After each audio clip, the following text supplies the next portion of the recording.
minha galera querida do Verbo Jurídico, que bom estar com vocês, mais uma live. Eu espero, vou primeiro dar um abraço para todo mundo que estiver entrando nessa live, logo em seguida eu vou estar dando, acho que dicas certeiras para o próximo exame de ordem. Eu vou explicar o porquê que eu imagino que essas dicas são certeiras e se Deus quiser vai dar tudo certo, tá bom? Então, vamos aqui, vamos esperar o pessoal entrar na live. E aí eu já vou desenvolvendo nosso raciocínio. Ellen, seja bem-vinda. Deixa eu acenar para você aqui, Ellen. Ó, enviou uma participação. Quer que eu te chame aqui para a gente bater um papo ao vivo? Você tem alguma dúvida, uma pergunta?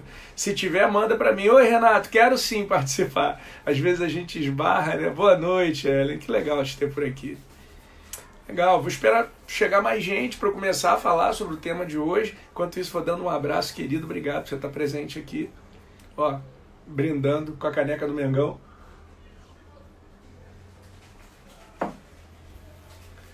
Hoje eu vou procurar focar no exame de ordem e na questão pontual que eu acredito que cai. Então vamos ver aí, de repente faz toda a diferença. Daniel Augusto, seja bem-vindo. Deixa eu acenar para você também, Daniel. Grande abraço para ti, querido. Olha aí o pessoal que está persistindo, que está correndo atrás. Engraçado, né? Um dia, Daniel, um dia, Ellen, vão chamar isso de sorte, sabia? Aí você olha para o lado e fala assim, pô, eu já sei. Eu sei o trabalho que dá para ter sorte. Acho que era o Michael Jordan que ele falava, quanto mais eu treino, mais sorte eu tenho no arremesso. Né? Então, se hoje vocês poderiam estar fazendo qualquer outra coisa, vocês estão aqui se preparando, de repente buscando uma dica, buscando uma ponderação, uma colocação que pode fazer diferença na vida de vocês, é porque realmente vocês estão ajudando a sorte de vocês. Super Lara, seja bem-vinda também, Lara, que bom te ter aqui. Então, vamos lá, vamos começar a bater esse papo aí, que tem muito para falar para vocês, legal? Então, vamos aqui. Primeira coisa, deixa eu acenar, não posso ver gente acenando porque me dá vontade de acenar de volta. Eu fiquei pensando muito no que a banca poderia estar preparando para os próximos exames. Eu vou desativar aqui os comentários nesse momento e daqui a pouco eu volto a ativá-los para não atrapalhar aqui a linha de raciocínio, tá bom? Então vamos nessa. Bom, eu fiquei meditando muito sobre o que pode estar passando na cabeça de alguém que vai fazer uma questão de concurso depois de tudo isso que a gente está vivendo, né? E aí, o direito do consumidor ele é pautado em uma premissa muito importante que se chama princípio da vulnerabilidade. Como assim princípio da vulnerabilidade? Qual a importância desse estudo? O que a gente pode fazer? E vamos lá. O Código de Defesa do Consumidor é uma lei principiológica, pautada em princípios. Renato, de uma forma muito simples, me mostra aqui a importância do estudo dos princípios. Então você vai dizer, você acredita que vai cair algo relativo a princípios? Sim, acredito. Então eu vou explicar a base dos princípios, depois eu vou dizer as espécies dos princípios e depois eu vou dizer qual o princípio que deve virar questão de prova, tá bom? Então vamos lá, de uma forma muito simples, por que a gente estuda no Código de Defesa do Consumidor os princípios? Os princípios estão presentes no artigo 4º do CDC e a gente pode definir os princípios como sendo o tecido da lei, como a rede de proteção, a teia protetiva do sistema legal. Como assim? Nós lá atrás, né, nós escolhemos um sistema jurídico para regular a vida da gente que se chamava sistema romano-germânico, que a gente chama também de direito positivo. Renato, o que é direito positivo, hein? É o direito lei. Então, por exemplo, se eu tenho um problema civil, eu tenho o Código Civil com o artigo 1º, 2º, 3º, 4º, 5º, que regula todos os problemas de ordem civil. Se eu tenho um problema tributário, eu tenho o Código Tributário com o artigo 1º, 2º, 3º. Se eu tenho um problema de consumo, aí eu estou falando de direito do consumidor e eu tenho o artigo 1º, 2º, 3º, 4º e assim vai. O problema é o seguinte, a vida da gente é um filme, porque ela muda a uma velocidade muito grande. Se eu falasse para vocês há 2 anos atrás o que era uma doença perigosa, vocês iam me dar uma resposta. Se eu perguntasse hoje, você já me daria uma outra resposta. Né? Então olha a vida mudando e a lei serve para regular essas questões sociais essas questões de vida dos seres humanos. Legal. E esse sistema romano-germânico de direito positivo que a gente escolheu lá atrás, que já mudou um pouquinho, é o que serve para regular a vida da gente. Mas qual é o problema? Se a vida muda e a lei está parada, será que aquela lei consegue acompanhar a velocidade da vida? Aí é o que eu digo para vocês, olha, aonde não aplica-se a lei, aplicar-se-ão os princípios. Então, quando uma situação de vida escorrega pela letra da lei, são os princípios que amparam aquela questão. Com isso, quando eu digo para vocês que o Código de Defesa do Consumidor é uma lei principiológica pautada em princípios, eu estou dizendo que ela consegue durar por mais tempo. Pelo menos a sua aplicação, ela consegue se morfar ao longo dos tempos. Tudo bem. Dentro do estudo dos princípios, eu tenho o primeiro princípio a ser estudado e, para mim, é o mais importante de todos e é o tema dessa live e é ele que vai cair na prova, que se chama princípio da vulnerabilidade. Para quem de repente quer anotar alguma coisa assim, como um conceito do princípio da vulnerabilidade, o princípio da vulnerabilidade é aquele que estabelece de antemão que o consumidor merece ser considerado como a parte mais frágil, mais fraca dentro de uma relação jurídica de consumo. Então, assim, simplificando a história, é como se o juiz, quando ele olhasse uma demanda que envolvesse um consumidor e um fornecedor, ele pensasse com mais carinho, com mais amor, com mais afeto na figura do consumidor. Porque eu parto da premissa de que o consumidor é a parte mais frágil da relação. O princípio da vulnerabilidade, o que ele implica? Né? Ele implica num nivelamento das relações. Porque quando eu trato de forma desigual os desiguais, eu produzo isonomia, eu produzo igualdade.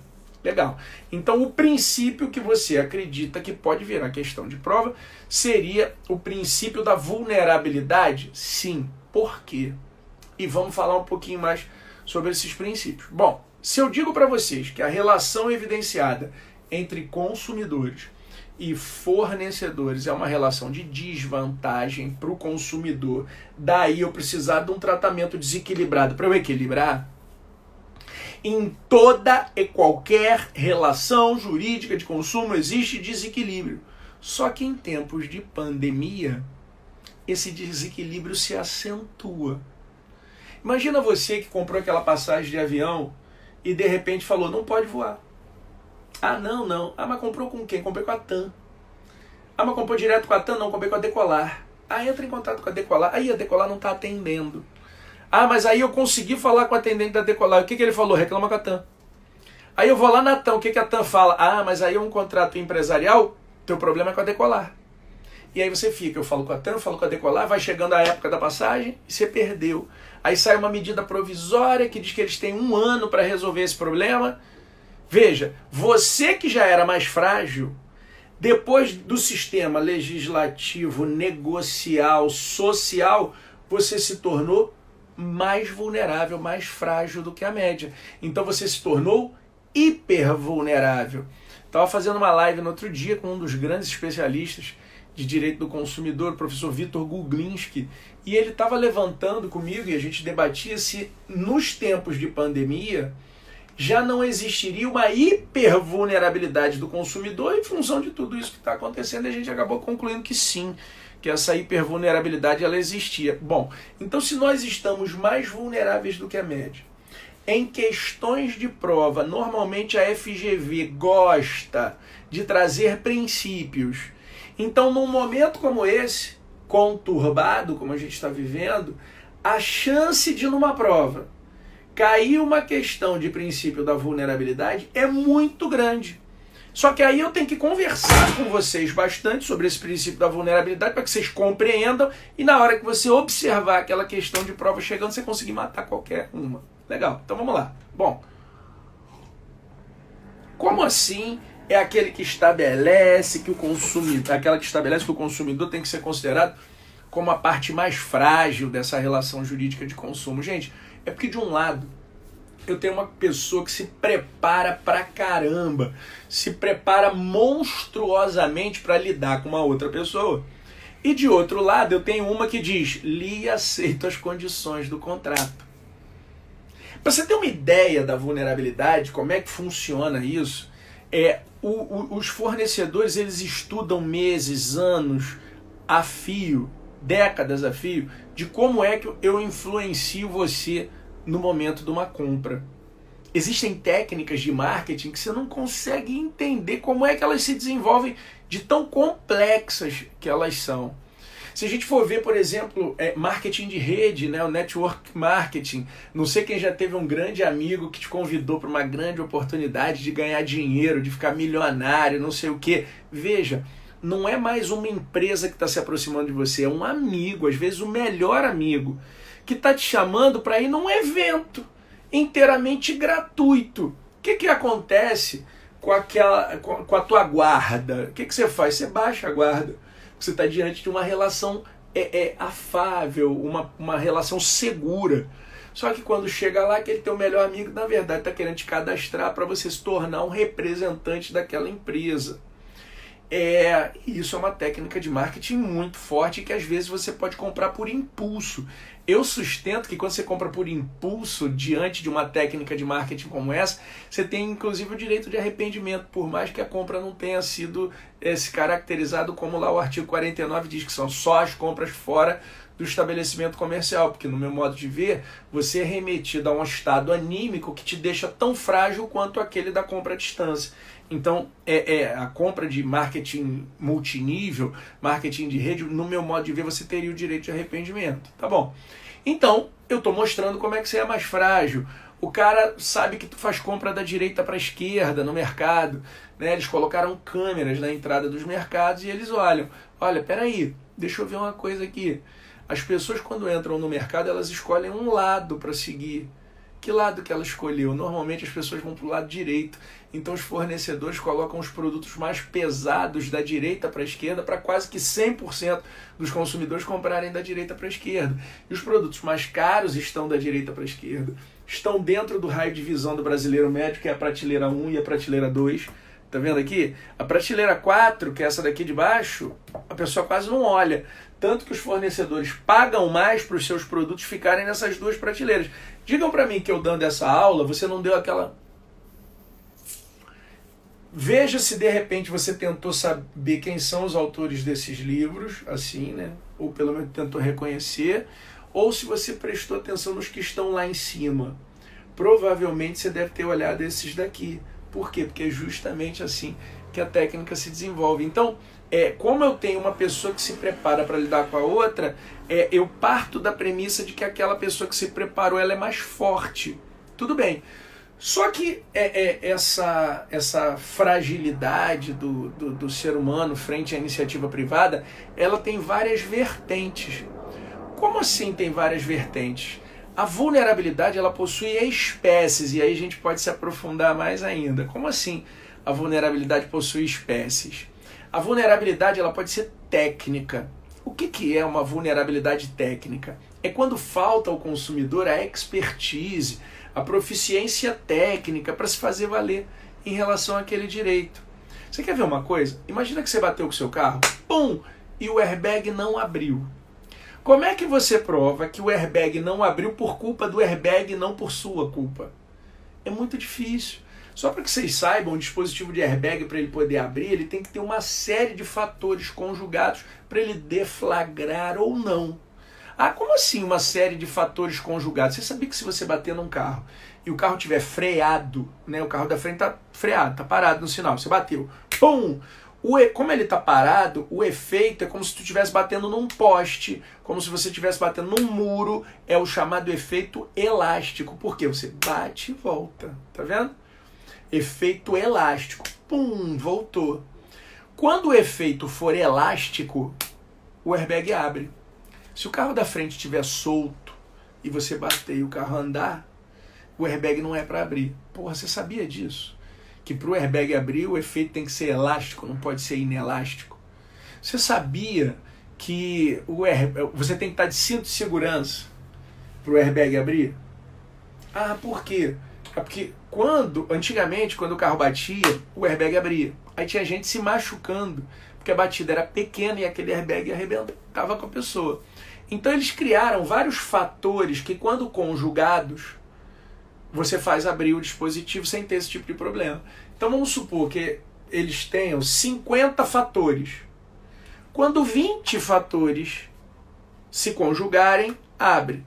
Porque você vai ver algumas situações que a pessoa não estava com cinto de segurança, mesmo assim o airbag abriu. Porque outros fatores foram conjugados. E um desses fatores é o estar de cinto de segurança. Estar de cinto de segurança, o cinto de segurança tem um dispositivo lá dentro. Você já viu que quando você puxa aqui assim, fica uma área do cinto que você não enxerga, que está lá dentro do carro? Pois é, lá dentro da coluna do veículo? Pois é, lá tem um dispositivo preso nesse cinto que quando ele é submetido a uma determinada tração, ele manda essa informação, ó, tracionou o dispositivo de airbag, opa, é mais uma informação, ó, aconteceu isso, pum, eles vão juntando. Então o choque tem que ser elástico, não pode ser inelástico, você tem que estar de cinto de segurança, o carro não pode ter embicamento. Ah, o que é embicamento? Você já viu quando você freia o carro, ele embica? Pois é, se você estiver batendo num carro mais alto, o embicamento vai fazer com que a frente do carro entre por debaixo da traseira do outro carro. E aí quando você bater, vai bater na altura do vidro, quando o airbag abrir, você vai morrer da abertura do airbag. Então, o choque tem que ser elástico, tu tem que estar de cinto de segurança, não pode ter embicamento.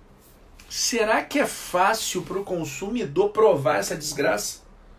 Aí você vai falar, claro que não, Renato, é difícil. Pois é, então a gente vai estar diante de uma vulnerabilidade de ordem técnica.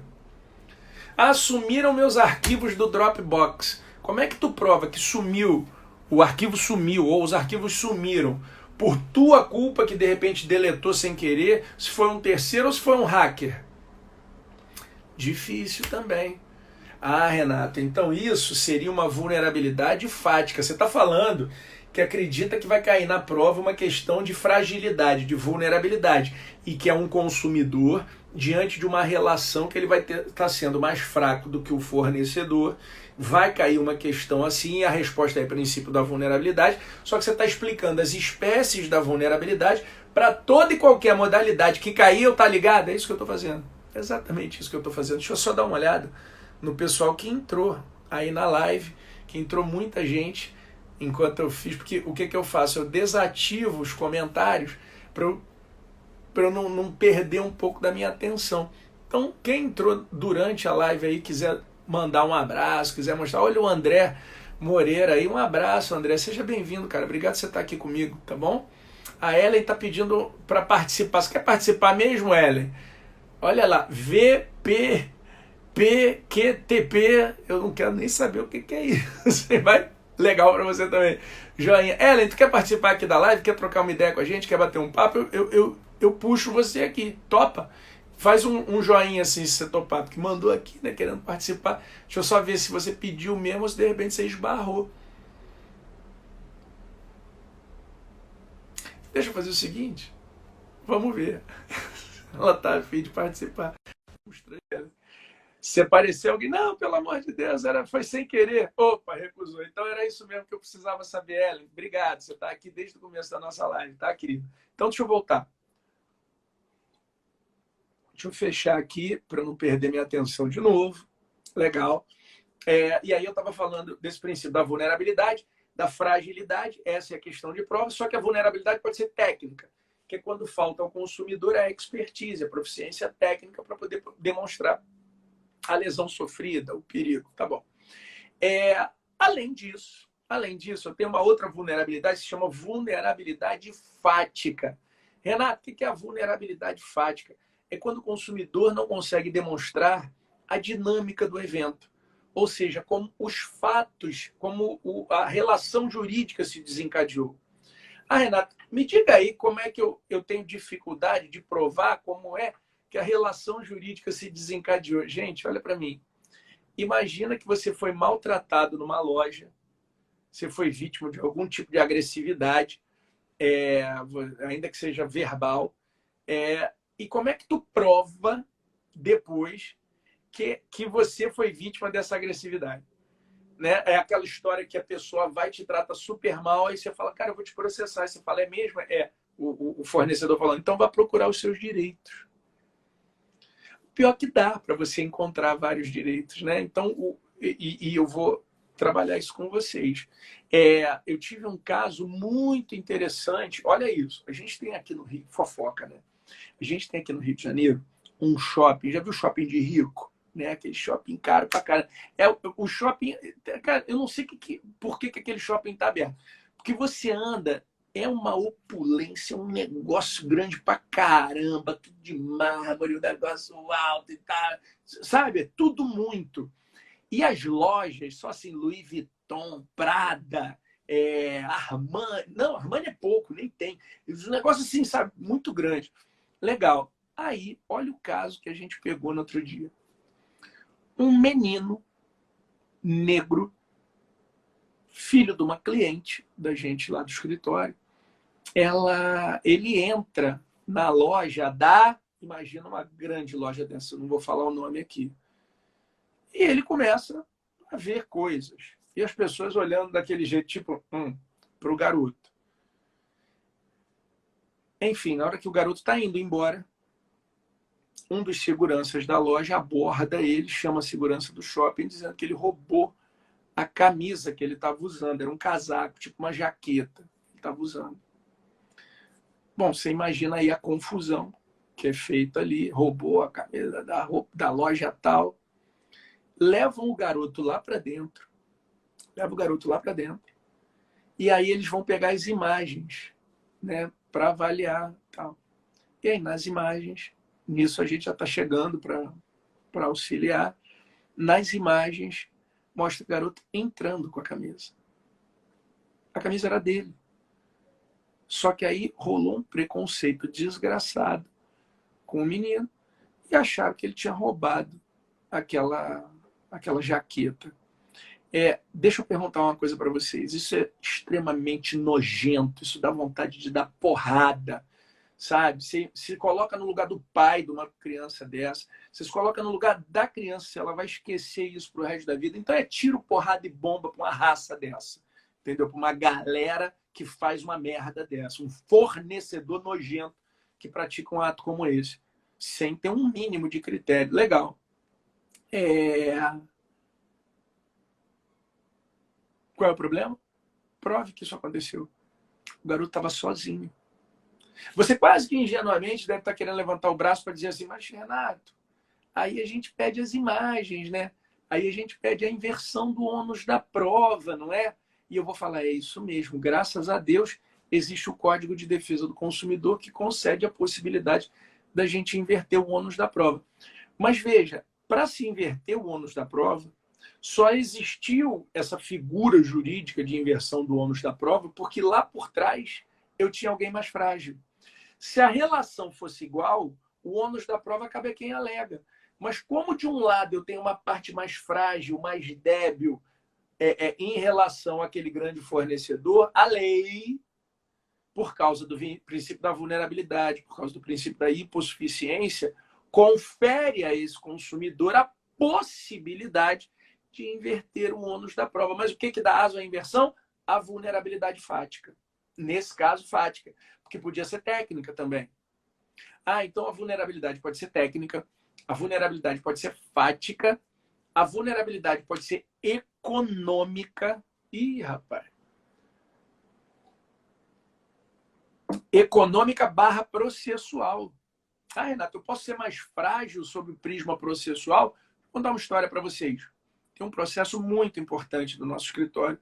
Todos os processos são muito importantes, mas nesse, a gente está falando de uma pessoa que comprou um apartamento e não entregaram o apartamento. Você imagina, você depositar as economias da tua vida, né, naquele imóvel e não entregaram o imóvel. Pois é, ganhamos o processo, com tudo.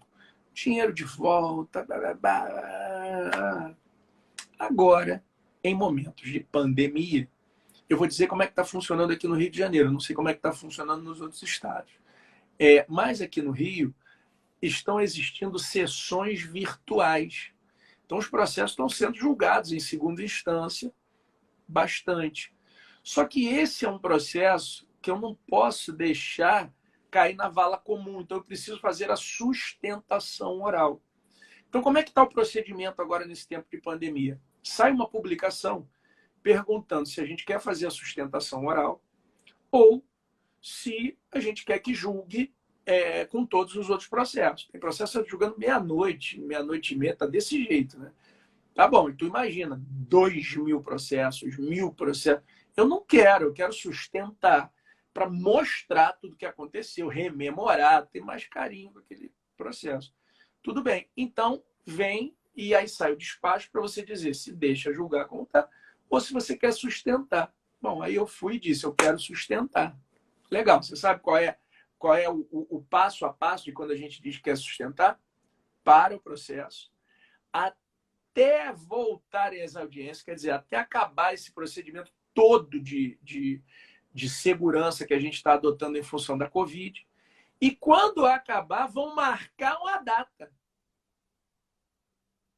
Não bastando você ter sido humilhado, não bastando você ter investido o dinheiro da tua vida para comprar aquele apartamento, não bastando você já ter levado mais de 4 anos com o processo em primeira instância até sair uma sentença, agora, quando a Covid acabar, vão agendar uma data. Você está vendo como é que você pode ser mais frágil sob o prisma processual também?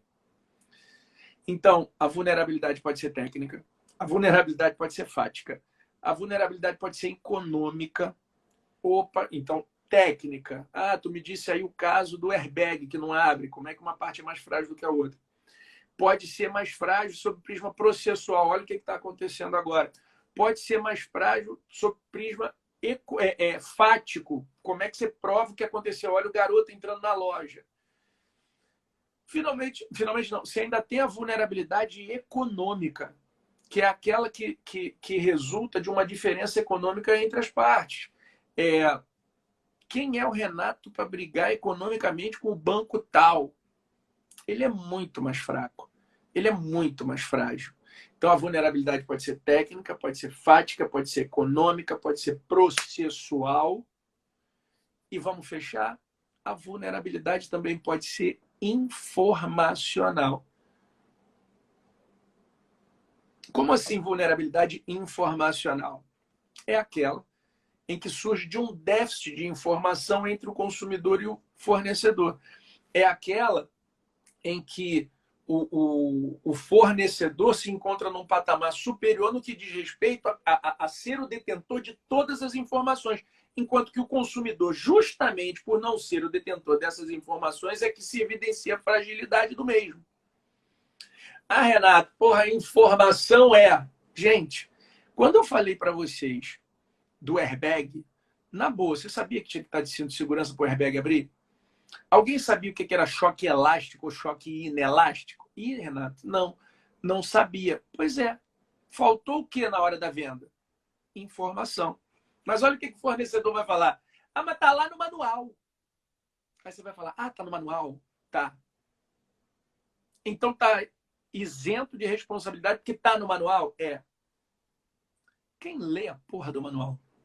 Tu já leu o manual do teu carro todo antes de sair com o carro? Aí você levanta, eu já. Parabéns, todo mundo tem que ter o seu transtorno obsessivo compulsivo. As pessoas normalmente não fazem. Se você assim o faz, parabéns. Você é o consumidor padrão. É você que tem que ter esse direito. Legal, mas não. Como o fornecedor sabe que normalmente as pessoas não leem, eles alimentam de informação aquele manual de uma forma tão grande que o manual fica parecendo um tijolo. E sabe por que fica parecendo um tijolo? Para você não ler, para dar preguiça de ler. E depois de muito estudo, eu cheguei à conclusão de que quando a gente informa em excesso, a gente também desinforma.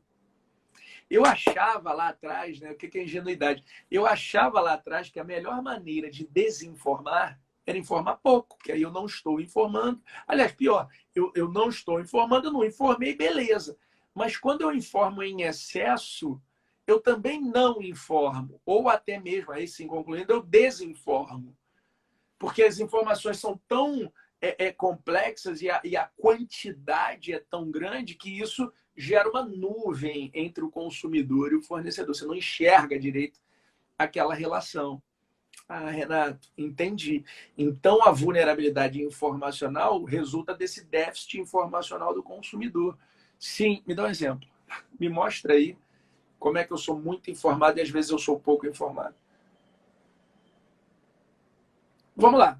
Quem aqui nessa live, deixa eu abrir os comentários aqui para ver o pessoal que de repente falou alguma coisa, para mandar um beijo. Mas quem aqui nessa live já ouviu falar de uma tecnologia de TV que se chama TV 4K? Você já ouviu falar dessa tecnologia? Só dá um ok aí, vê se tem essa televisão. Aliás, melhor, você tem uma TV 4K em casa? Se alguém aqui tem, pode botar aí nos comentários. Olha aí a Ellen dizendo, pô, legal, eu tenho. Tá vendo? Eu tenho TV 4K. Tá bom. Eu tenho uma aqui em casa também. Só que aí, Ellen, olha o que aconteceu. Eu liguei para a NET, né, para a empresa que administra a tecnologia. Tá vendo, Rosa? E sabe o que eles me informaram? Que a TV não é 4K. Que a nossa tecnologia não é 4K. Existem algumas séries, existem alguns jogos de futebol, existe um canal que transmite em 4K. Mas normalmente a transmissão não é feita em 4K. E, porra, a gente paga quase o dobro no preço da televisão por ela ser 4K. Quem é que informou isso? Sabe, Cássia? Você sabia que quando uma pessoa compra uma TV 4K, no Brasil não existe a tecnologia 4K? Para existir, você tem que ter filmado em 4K e aí exibido em 4K. Você tem que ter um videogame com o jogo tal, que aí aquilo é em 4K. Ou seja, aquilo é a regra ou aquilo é a exceção? E o que importa, na verdade, a regra ou a exceção? Então, veja essa fragilidade resultante de uma ausência de informação clara, eficaz e adequada. Então, vamos lá. Renato, você está dizendo para mim que acredita que na prova, no exame de ordem, vai cair uma questão de direito do consumidor, mas que vai falar de princípios. Sim. Qual princípio você resolveu eleger para mostrar ali? Ó, vai cair esse princípio. Eu falei, princípio da vulnerabilidade. Aí você perguntou, Renato, por que você acredita que vai cair o princípio da vulnerabilidade? Porque nesse momento de pandemia nós nunca estivemos tão vulneráveis em relação aos fornecedores que às vezes estão quebrando, ou às vezes você não localiza, ou às vezes acontece tudo. Né? Então, tá bom. A fragilidade ela é muito grande. Só que aí o que o Renato começou a fazer aqui? Eu fui mostrando as espécies dessa fragilidade para quando isso cair na prova de vocês, você lembrar, através do exemplo e não através do juridiquês chato, daquele exemplo que foi dado, e aí você fala, porra, entendi. E aí você marca intuitivamente a tua questão de prova, quase que por osmose, o negócio vai andando ali e você consegue. Quem, de repente, está aqui nessa live, já teve aula comigo e fez o exame de ordem, passando ou não passando, o nível de acertos que eu tenho nas minhas disciplinas, que é o direito do consumidor e a responsabilidade civil, normalmente é muito grande. Geralmente os alunos estão falando, pô, Renato, eu gabaritei, acertei, deu tudo certo, pô, que legal, obrigado.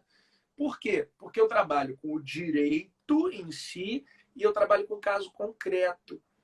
E através da retórica, vamos dizer assim, eu vou construindo de um jeito palatável. O direito que é muito difícil, eu tento simplificar a compreensão. Quem disser aqui que o direito é fácil está de brincadeira. Né? Dá um trabalho desgraçado. A gente faz 5 anos de faculdade e depois passa a vida se especializando. A quantidade de livro que tem que ler para ficar mais ou menos naquele negócio. Então, sabe, esse é o caminho. Então, o Renato acredita que vai cair uma questão de princípios no Código de Proteção e Defesa do Consumidor nas duas questões do exame de ordem. Então, já são 2 pontinhos, legal. E que o princípio que vai ser cobrado vai ser o princípio da vulnerabilidade. Por que vai ser cobrado o princípio da vulnerabilidade? Porque nós nunca estivemos tão frágeis e aí eu vim tecendo que a vulnerabilidade pode ser técnica, pode ser fática, pode ser econômica, pode ser processual, pode ser informacional. São várias as vias que surgem fazendo com que as pessoas sejam desiguais, que a relação seja desequilibrada. Vê se está tudo certo até agora para eu poder seguir nesse finalzinho de live que a gente ainda tem aqui. Manda um abraço aí, entrem ali, fala, Renato, deu para entender? Se tiver alguma dúvida, alguma coisa, pode perguntar, o momento é esse. Aliás, vamos fazer o seguinte, quem quiser fazer qualquer pergunta de direito do consumidor, obrigado, André. Você está vendo essa interrogaçãozinha que está aqui embaixo? Quem tiver qualquer pergunta para fazer, faça a pergunta aqui agora. Eu vou beber uma água aqui enquanto isso. Faça a sua pergunta aqui, que eu vou apertar ali na pergunta, vai aparecer seu rostinho com a sua pergunta aqui embaixo e eu vou estar explicando ao vivo e a cores. Obrigado aí. Pô, que legal. Que bom. Façam a pergunta, coloquem ali na interrogação, vou dando tempo aqui, que não é simples de colocar. Claro, Ellen. Vamos lá. Quais são as espécies da vulnerabilidade, da fragilidade? Vamos lá. A vulnerabilidade pode ser técnica. A vulnerabilidade pode ser fática. A vulnerabilidade pode ser econômica. A vulnerabilidade pode ser processual. E a vulnerabilidade, finalmente, pode ser informacional. Vulnerabilidade técnica, fática, econômica, processual e informacional. Legal? Deu para pegar?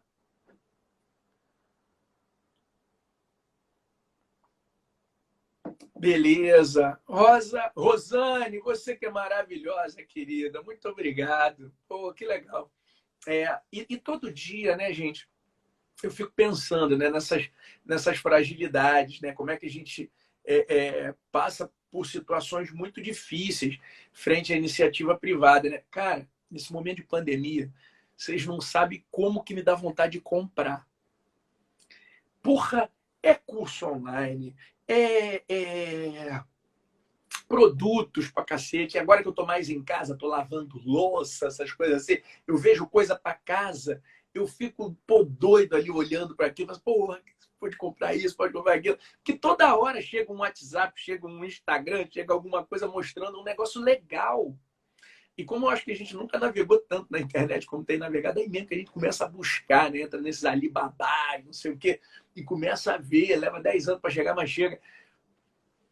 Você acha mesmo que aquele fornecedor online ele não se especializou para fazer com que eu me afeiçoasse por aquele bem de consumo?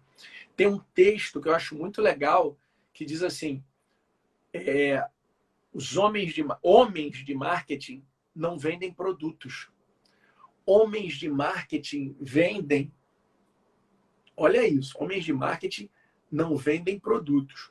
Homens de marketing estimulam o desejo, né? Porra, nem fala, André, quando tu compra e não chega. Estimulam o desejo. Aí eu escrevi um livro que se chama Publicidade Digital, que eu disse assim, toda vontade, quando muito estimulada, se torna um desejo. Todo desejo, quando muito estimulado, se torna uma necessidade. Você já viu quando você está passando no shopping e, de repente, a bolsa te chama, o sapato te chama, o videogame te chama, o computador te chama? Você está andando ali distraído, de repente, quando olha a vitrine, tem aquele produto. Você tem o quê? A vontade de comprar aquele produto. Aí você olha, né? Aí quando você olha e chega perto do produto, o preço às vezes é caro, né? E aí o preço é uma coisa que te desafia, dependendo daquilo. Então você começa a passar a vida e a criar, tipo, você viu o celular que você queria comprar, que era um iPhone e tal. Só que, porra, é caro pra cacete aquele telefone. Só que o que você fica fazendo? Toda vez que passa um anúncio, você gosta, aí você vai se envolvendo com aquilo ali, vai se envolvendo. Tem uma hora que você vai e chega em casa pedindo perdão. Quer dizendo assim, gente, eu acho que eu me dei um presente. Ah, foi? O que foi? Ah, mas eu mereço, eu trabalho tanto. Olha como é que você está numa postura passiva. Como é que você já está se desculpando frente àquela realidade. Mas você foi lá e cedeu a esse Deus chamado consumo. Veja como é que, de um lado, eu posso me preparar e te estimular uma vontade que vai se tornar um desejo, que vai se tornar uma necessidade. Você não vai conseguir viver se não tiver aquele novo aparelho desencadeando uma coisa chamada consumismo. Legal, gente? Deu para mostrar a fragilidade? Obrigado por essa live, obrigado por vocês estarem aqui sempre, né? E muito obrigado mesmo, eu sou extremamente feliz e hoje em dia de poder estar de casa aqui, trocando esse conhecimento com vocês. Brigadão, fiquem com Deus e até a próxima, tá bom?